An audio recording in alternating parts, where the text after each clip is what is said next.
নমস্কার। Live stories with Soma YouTube চ্যানেলের সকল দর্শক শ্রোতা বন্ধুকে আমন্ত্রণ জানাই আমার আজকের ভিডিওটিতে। আমার আগের দুটি পর্বের ভিডিওতে আপনাদের সাথে আলোচনা করেছিলাম প্রকৃত জ্ঞান সম্পর্কে ঠাকুর শ্রী শ্রী রামকৃষ্ণ পরমহংসদেব কি বলছেন। আজ থাকলো তৃতীয় পর্ব, আশা করি আপনাদের ভালো লাগবে। ঠাকুর শ্রী শ্রী রামকৃষ্ণ পরমহংসদেব বলছেন, দেখো তুমি জোসো করে ভগবান লাভ করো, তখন দেখবে যে লোকে তোমার কাছে ছুটে আসছে। লোকগুরু কি সবাই হতে পারে? আমরা দেখি চৈতন্য চরিতামৃতে বলছে, আপনি না কইলে ধর্ম শেখানো না যায়, এই তো সিদ্ধান্ত গীতা ভাগবতে গায়। নিজে যদি ধর্ম আচরণ না করি তাহলে অন্যকে কি শেখানো যায়? নিজেকে জানতে হবে, বুঝতে হবে, তবে অপরকে শেখানো যাবে। শুধু মুখের কথা বললে হবে না। একজন গিয়ে মোহাম্মদের কাছে বলছেন, আমার ছেলে বড় মিষ্টি খেতে ভালোবাসে, আপনি তাকে একটু বুঝিয়ে বলে দিন যে অত মিষ্টি খাওয়া ভালো না। মোহাম্মদ তাকে বললেন যে ঠিক আছে, তুমি আসছে সপ্তাহে ওকে নিয়ে আমার কাছে এসো। পরের সপ্তাহে সেই ভদ্রলোক তার ছেলেকে নিয়ে আবার এলেন। মোহাম্মদ তাকে বললেন, দেখো অত মিষ্টি খেও না, অত মিষ্টি খেলে শরীর খারাপ হয়। একটা কি দুটো কথা বললেন। সেই ভদ্রলোক মোহাম্মদকে জিজ্ঞেস করলেন, আচ্ছা এই কথা কটা তো আপনি সেই দিনই বলতে পারতেন, এর জন্য আবার এক সপ্তাহ পরে আসতে বললেন কেন? মোহাম্মদ বললেন, তার কারণ আমি নিজেই যে সে সময় খুব মিষ্টি খেতাম, তখন আমি কি করে তোমার ছেলেকে মিষ্টি না খেতে বলি? সেই জন্য এই 7 দিন সময় নিলাম। এই কদিন আমি মিষ্টি খাইনি, তাই তোমার ছেলেকে বলতে পারলাম যে মিষ্টি খেও না। আপনি আচরি ধর্ম অপরে শিখাও। ঠাকুর বলছেন, যার জীবন তৈরি হয়েছে, ঈশ্বরকে যে সাক্ষাৎ করেছে, তার আদেশ যে পেয়েছে, তাকে লোক ডাকতে হয় না, লোক আপনি ছুটে আসে তার কাছে। তিনি বলছেন, চুম্বক পাথর কি লোহাকে বলে তুমি আমার কাছে এসো? এসো বলতে হয় না, লোহা আপনি চুম্বক পাথরের টানে ছুটে আসে। তারপর ঠাকুর বলছেন খুবই ভাববার মতন কথা, বলছেন, এরূপ লোক পণ্ডিত নয় বটে, তা বলে মনে করো না যে তার জ্ঞানের কিছু কমতি হয়। বই পড়ে কি জ্ঞান হয়? আমরা বইয়ের পুজো করি, বইয়ে যা নেই আমরা তা বিশ্বাসই করি না। কিন্তু জ্ঞান বলতে বোঝায় ঈশ্বর জ্ঞান, ঈশ্বরকে জানা। সেই জ্ঞান বই পড়ে হয় না। যে আদেশ পেয়েছে তার জ্ঞানের শেষ নাই। সে জ্ঞান ঈশ্বরের কাছ থেকে আসে, ফুরায় না। ও দেশে অর্থাৎ কামারপুকুর অঞ্চলের কথা বলতে গিয়ে ঠাকুর বলছেন, ধান মাপবার সময় একজন মাপে, আর একজন রাশ ঠেলে দেয়। সেখানে ধান হয়তো গাদা করা আছে, একজন ধান মাপছে, আর একজন ধানের গাদা থেকে ধানটা ঠেলে দিচ্ছে।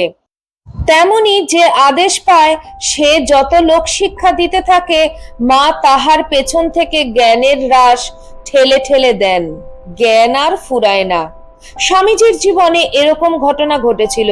যখন তিনি ওদেশে ছিলেন তখন এত বক্তৃতা দিতে হতো যে মাঝে মাঝে তার মনে হতো কাল কি বলবেন। নতুন কোনো চিন্তা আসছে না। রাত্রিবেলা শুয়েছেন, কে যেন তাকে সব বলে দিচ্ছে, কিংবা তার ভেতর থেকেই কে যেন বেরিয়ে এসে তার সঙ্গে এমন সব বিষয়ে কথাবার্তা বলছে যে তা থেকে তিনি পেয়ে যাচ্ছেন পরদিন কোন বিষয়ে বক্তৃতা করবেন। ওই যে ঠাকুর বলেছিলেন, নরেন লোক শিক্ষা দেবে, তিনি সব জ্ঞান রাশি ঠেলে দিচ্ছেন। কত আর বয়স তখন তার? 30 হবে। কত সুন্দর সুন্দর কথা তিনি বলছেন, কত মৌলিক চিন্তা জগৎকে উপহার দিচ্ছেন। আর কত পণ্ডিত ব্যক্তি তার কাছে আসছেন, তাদের সঙ্গে কথাবার্তা হচ্ছে, তর্ক বিতর্ক হচ্ছে, আর তারা মুগ্ধ হয়ে যাচ্ছেন, কত সম্মান করছেন তাকে। অথচ যখন গিয়েছিলেন তখন তিনি নগণ্য সন্ন্যাসী, স্টেশনের একটা খালি বাক্সে রাত কাটিয়েছেন। কিন্তু ধর্ম মহাসভায় বক্তৃতা দিলেন, রাতারাতি বিশ্ববিখ্যাত হয়ে গেলেন। কার শক্তিতে সম্ভব হলো? শ্রী শ্রী ঠাকুর রামকৃষ্ণ পরমহংসদেবের শক্তিতে। বাবুরাম মহারাজ বলতেন, লাঠির মাথায় যদি শ্রী রামকৃষ্ণ লিখে ছেড়ে দাও, তাহলে সেই লাঠি বিশ্বজয় করে আসতে পারে। আমরা শ্রী শ্রী ঠাকুরের জীবনে দেখি সত্যিকারের প্রবক্তা তিনি। এ প্রসঙ্গে প্রতাপচন্দ্র মজুমদারের একটি কথা এখানে উল্লেখযোগ্য। খুবই বিখ্যাত ব্যক্তি প্রতাপ মজুমদার, নিজেও একজন বড় বক্তা। তিনি ঘন্টার পর ঘন্টা শ্রী শ্রী ঠাকুরের কাছে বসে থাকতেন। তিনি নিজেই নিজেকে প্রশ্ন করছেন, ঠাকুরের সঙ্গে আমার মিল কোথায়? মিল তো নেই কোনো জায়গায়। আমি তথাকথিত শিক্ষিত যুক্তিবাদীদের একজন। আমি ইউরোপীয় প্রভাবে প্রভাবিত, সভ্যতা অভিমানী, অত্যন্ত আত্মসচেতন, আর ধর্ম সম্বন্ধে আমার খুব একটা যে বিশ্বাস আছে তাও নয়। আর শ্রী রামকৃষ্ণ, তিনি তো একেবারে এর বিপরীত। এ পুয়ার ইলিটারেট, লেখাপড়া কিছু শেখেননি, দরিদ্র ব্রাহ্মণ, কথাবার্তা খুব মার্জিত নয়। অন্তত তথাকথিত সভ্যতার মাপকাঠিতে তাকে খুব সভ্যভব্য বলা চলে না। মাঝে মাঝে এই কোমরে কাপড় থাকতো না। শালা কথাটাও বলতেন অনেক সময়। তাই বলছেন অর্ধ পৌত্তলিক, মূর্তি পূজা করেন। অর্ধ পৌত্তলিক বোধহয় এই কারণেই বলছেন যে ঠাকুর মূর্তি পূজা বিশ্বাস করেন, আবার নিরাকার উপাসনা তাও মানেন। তখনকার দিনে পাশ্চাত্য প্রভাবিত যারা, তাদের অনেকেরই চোখে মূর্তি পূজা যেন ভয়ানক একটা অপরাধ। প্রতাপ মজুমদার বলছেন, বন্ধু বান্ধব শূন্য একজন হিন্দু ভক্ত তিনি। আমার সঙ্গে তার কোনো মিলই নেই। তাহলে কেন আমি ঘন্টার পর ঘন্টা ধরে তার কথা শুনি? আমি তো ব্রিটিশ সাম্রাজ্যের যত বড় বড় বক্তা, যথা ডিসরেলি, ফসেট, স্ট্যানলি, এদের সবার বক্তৃতা শুনেছি। তবে আমি কেন ঘন্টার পর ঘন্টা শ্রী রামকৃষ্ণের মতো ব্যক্তির কথা মুগ্ধ হয়ে শুনি? তারপরে তিনি বলছেন, শুধু আমিই নয়, আমার মতন আরো অনেকে গিয়ে তার কথা শোনে। এই সাক্ষ্য দিচ্ছেন প্রতাপ মজুমদার নিজেই। আরেকটি বর্ণনা পাওয়া যায়, সেখানে অন্য আরেকজন বিখ্যাত ব্যক্তি উপস্থিত। তিনি হলেন কেশবচন্দ্র সেন। কেশব সেন স্টিমারে করে এসেছেন দক্ষিণেশ্বরে, কুচবিহারের মহারাজা স্টিমার। তার সঙ্গে আছেন কুমার গজেন্দ্র নারায়ণ, ত্রৈলোক্য, নগেন্দ্রনাথ গুপ্ত এবং আরো অনেকে। শ্রী শ্রী ঠাকুর রামকৃষ্ণ পরমহংসদেব স্টিমারে উঠতেই সবাই উঠে দাঁড়ালেন। কেশব সেন এগিয়ে এসে ঠাকুরের হাত ধরে নিয়ে গেলেন, তাকে নিয়ে গিয়ে নিজের ঠিক পাশেই বসালেন। আর সব থেকে আশ্চর্য ব্যাপার, একমাত্র ব্যক্তি যিনি কথা বলে যাচ্ছেন তিনি শ্রী রামকৃষ্ণ পরমহংসদেব। আর সবাই চুপ করে শুনছে। কেশব সেন স্বয়ং। নগেন্দ্রনাথ গুপ্ত এই সাক্ষাৎকারের প্রত্যক্ষদর্শী। তিনি বর্ণনা করছেন, শ্রী রামকৃষ্ণ বলে যাচ্ছেন, কেশব এবং অন্যান্য সবাই শ্রদ্ধার সাথে, আগ্রহের সাথে তার কথা শুনছেন। নগেন্দ্রনাথ গুপ্ত স্মৃতিচারণ করে বলছেন, এটা ৪৫ বছরেরও আগের ঘটনা, অথচ সেদিন তিনি যা বলেছিলেন সেসব কথা আমার এখনো পরিষ্কার মনে আছে। কোনোদিনই তা মুছে যাবার নয়। আমি কোনোদিন কাউকে এমন ভাবে কথা বলতে শুনিনি। গভীর আধ্যাত্মিক তত্ত্ব এবং অভিজ্ঞতার কথা তিনি অনর্গল বলে যাচ্ছেন। সেসব কথা তার নিজের ভক্তি এবং জ্ঞান প্রসূত। প্রবক্তা তিনি। শ্রী রামকৃষ্ণ পরমহংসদেব সিদ্ধাই পছন্দ করতেন না, কিন্তু যদি সিদ্ধাই বলা হয় বা অলৌকিকত্ব বলা হয়, এর থেকে বড় অলৌকিক ব্যাপার আর কি হতে পারে? এ সম্ভব হলো কি সে? তিনি ঈশ্বর দর্শন করেছেন বলে, তাই তার কথার এত তেজ, তাই তার ব্যক্তিত্বের এত আকর্ষণ। শ্রী রামকৃষ্ণ পরমহংসদেব সেই কথাই বলছেন শশধর তর্কচূড়ামণিকে, মায়ের যদি একবার কটাক্ষ হয় তাহলে কি আর জ্ঞানের অভাব থাকে? তাই জিজ্ঞাসা করছি, কোনো আদেশ পেয়েছো কিনা? শশধর তর্কচূড়ামণি স্বীকার করছেন, আদেশ তা এমন কিছু পাই নাই। ঠাকুর বলছেন, যে আদেশ পায় নাই তার লেকচার কি হবে? একজন লেকচার দিতে দিতে বলেছিল, ভাইরে আমি কত মদ খেতুম, হ্যান করতাম ত্যান করতাম, এ কথা শুনে লোকগুলো বলা বলি করতে লাগলো, শালা বলে কি রে, মদ খেত। এই কথা বলাতে উল্টো উৎপত্তি হলো। তাই ভালো লোক না হলে লেকচারে কোনো উপকার হয় না। এই হওয়াটার ওপরে ঠাকুর জোর দিচ্ছেন। স্বামীজি বলছেন, একটা আদর্শ আমার ভালো লেগেছে, সেই আদর্শটা জীবনে রূপায়িত করতে চেষ্টা করছি। চেষ্টা করতে করতে আমি একদিন আদর্শ স্বরূপ হয়ে যাব। আদর্শটা আমার জীবনে মূর্ত হয়ে উঠবে। এই হচ্ছে ধর্ম। ধর্ম আচরণ করছি, সেটা যেন আমাকে হেঁকে ডেকে বলতে না হয়। ধর্ম আমার জীবনের সাথে অঙ্গাঙ্গী ভাবে জড়িয়ে যাবে। আমি নতুন মানুষ হয়ে যাব। আমার জীবন, আমার চরিত্র, আমার খুঁটিনাটি সব চালচলন প্রমাণ করবে যে আমি ধর্মপথে চলছি। স্বামীজি বলছেন, শিক্ষা মানে ইনফরমেশন নয়, কতগুলো তথ্য কতগুলো কথা জানলাম তা শিক্ষা নয়। তাহলে তো বিশ্বকোষ সবচেয়ে বড় পণ্ডিত, লাইব্রেরি একজন ঋষি, তা নয়। একটা আদর্শ আমাকে এমন ভাবে আয়ত্ত করতে হবে যে তার সাথে আমি একাত্ম হয়ে গেছি। ভুলেও আমি অন্যরকম করতে পারি না। আমি ভালো, সব সময় ভালো। পুরস্কারের লোভে বা শাস্তির ভয়ে ভালো না। আমি ভালো এই কারণে যে আমি ভালো ছাড়া অন্য কিছু হতে পারি না। এই রকম ভাবে যার চরিত্র তৈরি হয়েছে, সে যখন লোকশিক্ষা দেয় তখন তাতে কাজ হয়। ঠাকুর একটা খুব পরিচিত গল্প বলছেন। ও দেশে অর্থাৎ কামারপুকুরে হালদার পুকুর বলে একটি পুকুর আছে। এখনো পুকুরটি আছে। কামারপুকুরে ঠাকুরের বাড়ির কাছেই এই পুকুর। যত লোক তার পারে বাহ্যি করত। সকালবেলা যারা পুকুরে আসতো, গালাগালে তাদের ভূত ছাড়িয়ে দিত, কিন্তু গালাগালে কোনো কাজ হতো না। আবার তার পরদিন সকালে পাড়ে গিয়ে বাহ্যি করছে, লোকে দেখতো। কিছুদিন পর কোম্পানি থেকে একজন চাপরাশি পুকুরের কাছে একটা হুকুম মেরে দিল। কি আশ্চর্য, একেবারে বাহ্যি করা বন্ধ হয়ে গেল। এই হুকুমনামা চাই। ঠাকুর বলছেন, চাপরাশ চাই, অর্থাৎ ভগবান তার দূতকে পাঠান পৃথিবীতে। তিনি তার বাণী বিশেষ বিশেষ ব্যক্তির মাধ্যমে পৃথিবীতে পৌঁছে দেন। আমরা যেমন মোজেসের জীবনে দেখি, মোহাম্মদের জীবনে দেখি, ভগবান ডাকছেন, শোনো শোনো, তোমাকে কয়েকটা কথা বলি, এটা তুমি সকলকে শোনাবে। বিশেষ বিশেষ ব্যক্তিকে বেছে নিয়ে এই কথাগুলো বলছেন ভগবান। তাই কোনো হেজিপেজি লোক লেকচার দিলে কিছু কাজ হয় না। চাপরাশ থাকলে তবে লোকে মানবে।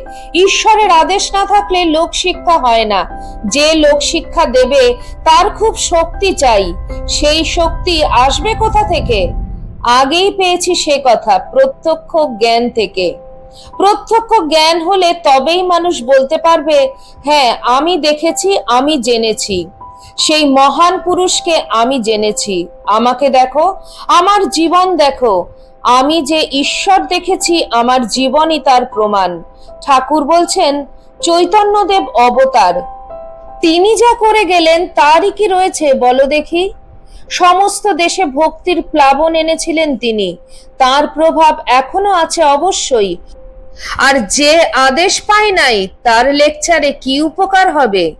সেই সময়টা কলকাতার মনে মনে মিশনারিরা লেকচার দিত, তোমাদের ধর্ম মিথ্যা, তোমরা মূর্তি পূজা করো, ইত্যাদি ইত্যাদি। আবার আমাদের ধর্ম প্রচারক বা সমাজ সংস্কারক তারাও পাল্টা লেকচার দিতেন। কিন্তু শ্রী শ্রী ঠাকুর রামকৃষ্ণ পরমহংসদেবের পদ্ধতিটা একেবারে অন্য রকমের। তিনি লেকচার দেননি, অথচ এমন জিনিস তিনি দিয়েছেন যা লেকচারের চেয়ে অনেক বেশি কার্যকরী। ঠাকুর নীরব ছিলেন। নীরব এই অর্থে যে আত্মপ্রচার করেননি, সভা ডেকে বক্তৃতা করেননি। শ্রী শ্রী রামকৃষ্ণদেব সম্বন্ধে ধনগোপাল মুখার্জির একটা বই আছে। সেই বই পড়েই রোমা রোলা প্রথম শ্রী শ্রী ঠাকুরের সম্বন্ধে জানতে পারেন। ধনগোপাল মুখার্জির বইটির নাম দিয়েছেন ফেস অফ সাইলেন্স, মৌনতার রূপ। বড় তাৎপর্যপূর্ণ নামটা। একটা নীরব জীবনকে আমি বর্ণনা করছি। শ্রী রামকৃষ্ণদেব নীরব ছিলেন। তিনি এলেন, মাকে নিয়ে আপন মনে খেলা করলেন, খেলা শেষে আস্তে আস্তে চলে গেলেন। কিন্তু এই যে তিনি কথা বলেননি, এই না বলার এমন একটা শক্তি যে সবাইকে তা পাগল করে তুলেছে। তাকে নিয়ে আজ কত বই লেখা হচ্ছে, কত গবেষণা হচ্ছে। তার জীবন ও বাণী লোকে আলোচনা করছে, ধ্যান করছে, শান্তি পাচ্ছে। সকলের অন্তরে অন্তরে তিনি কথা বলছেন, সাহস দিচ্ছেন, আশার বাণী শোনাচ্ছেন। নীরব আর নন তিনি, সরব, অত্যন্ত সরব। যে একটু উন্মুখ হয়েছে তার বাণী তার কাছেই গিয়ে পৌঁছে যাবে। আমাদের আরো অবাক লাগে শ্রী শ্রী মা সারদা দেবীর কথা ভাবলে। শ্রী শ্রী ঠাকুর পুরুষ ছিলেন, অনেকের সাথে মিশতে পেরেছিলেন, কিন্তু মা, তিনি তো চিরকাল অবগুণ্ঠনবতী। দক্ষিণেশ্বরে কেউ বুঝতেও পারত না যে তিনি সেখানে আছেন, অথচ তার জীবদ্দশাতেই দেখতে পাই কত লোক তার কাছে আসছে, ধর্ম পিপাসা মিটাচ্ছে। তিনি তাদের সামনে এক মাথা ঘোমটা টেনে বসে আছেন, হয়তো হয়তো অন্য কোনো লোকের মাধ্যমে তাদের সাথে কথা বলছেন, দু একটা কথা বলছেন, কিংবা কোনো কথাও হয়তো বলছেন না, নীরবে চাইছেন। কিন্তু ভক্তের মনের সব সংশয় মিটে যাচ্ছে, পরম তৃপ্তি পাচ্ছে তারা। আজ দেখা যায় ক্রমশই শ্রী শ্রী মা যেন চতুর্দিকে ছড়িয়ে পড়ছেন। তার সেই অবগুণ্ঠন তিনি যেন উন্মোচন করে ফেলেছেন। ক্রমশই মানুষ শ্রী শ্রী মায়ের প্রতি আকৃষ্ট হচ্ছে, অবাক হয়ে ভাবছে, এরকম চরিত্র সম্ভব? এরকম মানুষও আসে পৃথিবীতে? শ্রী রামকৃষ্ণ এবং সারদা দেবী, এরা তো লেকচার দেননি, তবে কেন আজ তাদের এত সমাদর? কারণ তাদের জীবন, তাদের চরিত্র। তারা ঈশ্বর সাক্ষাৎ করেছেন, ঈশ্বর উপলব্ধি করেছেন, তাই তাদের জীবন ও বাণীর যতটুকু আজ পর্যন্ত আবিষ্কৃত হয়েছে মানুষকে মুগ্ধ করেছে। আসলে জ্ঞান বাইরে নয়, আমাদের ভেতরেই অনন্ত জ্ঞান ভান্ডার। তার যে সন্ধান পায় তার বই, শাস্ত্র বা পাণ্ডিত্যের দরকার হয় না, আপনা আপনি সে জগৎ জয় করে। স্বামীজি বলছেন, তাকে কি আর পূজা করো বলে পাড়ায় পাড়ায় কেঁদে বেড়াতে হয়? জগদম্বা তার কপাল ফলকে নিজের হাতে লিখে দেন যে এই মহাপুরুষকে সকলে পূজা করো, আর জগৎ অবনত মস্তকে শোনে। তার এমন একটা সম্মোহনী শক্তি যে কেউ তার প্রভাব অস্বীকার করতে পারে না। বুদ্ধদেবের যখন শরীর যাচ্ছে, শিষ্যেরা তাকে ঘিরে রয়েছেন। আনন্দ তার প্রিয় শিষ্য, কাঁদতে কাঁদতে বুদ্ধদেবকে বলছেন, আপনি চলে যাচ্ছেন, সব অন্ধকার হয়ে যাচ্ছে, কে আর আমাদের আলো দেখাবে? বুদ্ধদেব তখন বলছেন, আত্মদীপ ভব, তোমার মধ্যেই রয়েছে জ্ঞানের বাতি, সেই আলো অনুসরণ করো। বাস্তবিকই নিজের ভেতরের সেই আলোর যে সন্ধান পায় সেই নিজে পথ চলতে পারে, আর যে নিজে পথ চলতে পারে সেই পারে অন্যকে পথ দেখাতে। একজন অন্ধ কখনো আর একজন অন্ধকে চালাতে পারে না। ঠাকুর তাই বলছেন, সচ্চিদানন্দ সাগরে মগ্ন হও। ঈশ্বর লাভ হলে ভাবনা কি? তখন আদেশও হবে, লোক শিক্ষাও হবে। সেকালের বিখ্যাত ব্রাহ্মপত্রিকা ধর্মতত্ত্ব লিখছে, পরমহংসের জীবন হইতেই ঈশ্বরের মাতৃভাব ব্রাহ্ম সমাজে সঞ্চারিত হয়। সরল শিশুর ন্যায় ঈশ্বরকে সুমধুর মা নামে সম্বোধন এবং তাহার নিকট শিশুর মতন প্রার্থনা ও আবদার করা, এই অবস্থাটি পরমহংস হইতেই আচার্যদেব অর্থাৎ কেশবচন্দ্র বিশেষ রূপে প্রাপ্ত হন। পূর্বে ব্রাহ্মধর্ম শুষ্ক তর্ক ও জ্ঞানের ধর্ম ছিল। পরমহংসের জীবনের ছায়া পড়িয়া ব্রাহ্মধর্মকে সরস করিয়া তোলে। বাস্তবিকই তাই। এতক্ষণ আপনারা শুনছিলেন শ্রী শ্রী ঠাকুরের কথা। ঠাকুর কখনোই শুধুমাত্র পাণ্ডিত্যের মধ্যে সীমাবদ্ধ হয়ে থাকাকে প্রশ্রয় দেননি। তিনি বলতেন, শুধু পাণ্ডিত্যে কি হবে? ঈশ্বরকে জানাই হলো জীবনের উদ্দেশ্য, সেটাই হলো আসল জ্ঞান। প্রকৃত জ্ঞান সম্পর্কে ঠাকুর কি বলেছেন তা আমার আগের দুটি ভিডিওতে আপনাদের সাথে শেয়ার করেছি। আজকে থাকলো এর তৃতীয় অর্থাৎ অন্তিম পর্ব। ভিডিওটি আপনাদের কেমন লাগলো অবশ্যই কমেন্ট সেকশনে কমেন্ট করে জানাবেন। চ্যানেলের নতুন বন্ধুদের কাছে একান্ত অনুরোধ, চ্যানেলটি সাবস্ক্রাইব করে আমার পাশে থাকবেন আর পাশে থাকা বেল আইকনটি অবশ্যই ক্লিক করে দেবেন যাতে আমার পরবর্তী ভিডিওতে আপনার সঙ্গে আমার আবার দেখা হয়। তাহলে আজকে এই পর্যন্তই। সবাই ভালো থাকবেন, সুস্থ থাকবেন। আবার খুব শিগগিরই দেখা হচ্ছে আপনাদের সঙ্গে কোনো একটি নতুন ভিডিওতে। জয় ঠাকুর, জয় মা, জয় স্বামীজি।